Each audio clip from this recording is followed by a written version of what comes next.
Venus V. Delmonico is a reserved high school senior living on Staten Island. She spends her time behind the lens, taking yearbook photos and secretly admiring her crush, JP. One day, she receives a Facebook notification. JP has tagged her in a photo she took. Excited but nervous, she is soon interrupted by a Skype call from her best friend, Sydney. Sid, who thrives on attention and risks, is buzzing about an online game called Nerve, which is set to run for the next 24 hours. In the game, participants are either watchers or players. Players accept dares for cash rewards, while watchers pay to issue and observe the challenges. Sid, eager to gain followers, urges V to join, but V declines. Although V dreams of leaving for college, she hesitates due to her mother, Nancy, who has struggled since the tragic death of V's older brother. Feeling torn between her aspirations and responsibilities, V remains cautious, unwilling to take risks. At school, V captures moments for the yearbook, but her focus lingers on JP. Later, she meets her friends, Tommy, Liv, and Wes, at a pep rally. In her quest for notoriety, Sid takes on a dare, mooning the entire school while Liv records. The act earns her instant attention,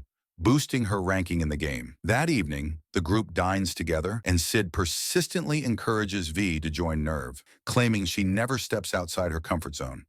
To push her further, Sid boldly approaches JP and asks if he would ever consider dating V. JP dismisses the idea, saying she's not his type. Crushed and embarrassed, V leaves.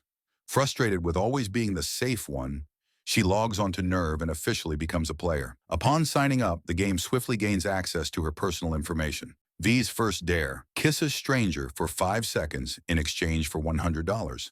She hesitates as the clock ticks down, scanning the diner for a target. Spotting a guy engrossed in her favorite book, Virginia Woolf's To the Lighthouse, she takes the plunge and kisses him. The stranger, Ian, plays along, and the challenge is complete. However, before she can process the moment, Ian vanishes. Moments later, he resurfaces, putting on an elaborate musical performance as part of his own dare. As he finishes, V's phone buzzes with a new challenge: accompany Ian into the city for $200. Despite her initial hesitation, she takes the leap, hopping onto Ian's motorcycle and leaving Tommy behind, much to his disappointment. Upon reaching the city, V and Ian go their separate ways, until her next dare requires her to try on a couture dress in an upscale boutique.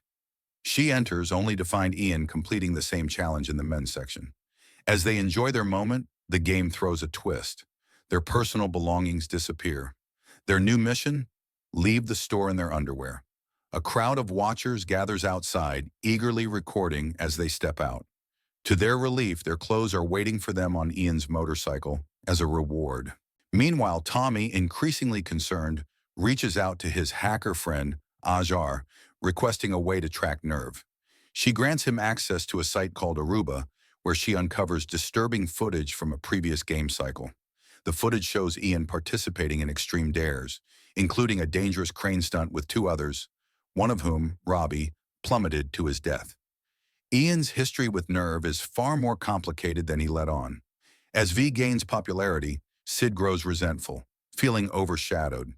In a desperate bid to outshine V, Sid takes on a perilous dare: crossing a ladder suspended between 2 high-rise apartments. Terrified of heights, she struggles, ultimately dropping her phone and forfeiting the challenge, effectively eliminating her from the game. At a party later that night, tensions between V and Sid explode. Sid, humiliated by her failure, lashes out, exposing V's insecurities. V, in turn, accuses Sid of using attention to mask her own self-doubt. Their argument ends in a bitter fallout.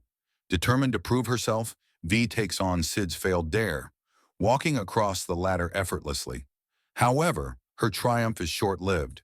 She soon finds Sid kissing JP. Heartbroken and betrayed, V learns that Ian had been dared to instigate their fight. Enraged, she attempts to report Nerve to the authorities, only to be ignored. Meanwhile, Nancy discovers their joint bank account has been drained. Now alone and vulnerable, V is approached by Ty, who ominously declares he must win before knocking her unconscious. V awakens inside a freight container, its walls painted with the words, "Snitches get stitches." A robotic voice informs her that she is now trapped. The only way out is to win the game. Reuniting with Ian, she learns that he, too, is a prisoner of Nerve. With no choice but to continue, Ian vows to outscore Ty and reach the finals. Meanwhile, Tommy and Sid regroup, reconciling with V. Together, they devise a plan with Azar, who begins hacking Nerve's servers. Ian successfully completes a crane stunt, securing his place in the finals. V's next task, retrieve a package, which turns out to contain a loaded gun. The final round takes place in an underground arena, teeming with eager watchers. The ultimate dare. V and Ian must shoot each other. Ian urges V to shoot him, believing it the only way to win and escape. She refuses. Ty, unwilling to wait, steps forward, offering to do it himself. The audience, consumed by the thrill, votes for V to be shot. Ty pulls the trigger, and V collapses in Ian's arms. Suddenly, every watcher's identity is exposed, along with a message branding them accessories to murder. Given the chance to sign out, they do so in mass panic, allowing Azar to breach the system and crash Nerve's servers. In a final twist, V reveals she and Ty orchestrated the shooting with a blank round. With Nerve dismantled, V and Nancy's stolen money is restored. As dawn breaks over the city, V and Ian, who finally reveals his real name is Sam, embrace their newfound freedom and growing connection, stepping into the future unchained from the game's grasp.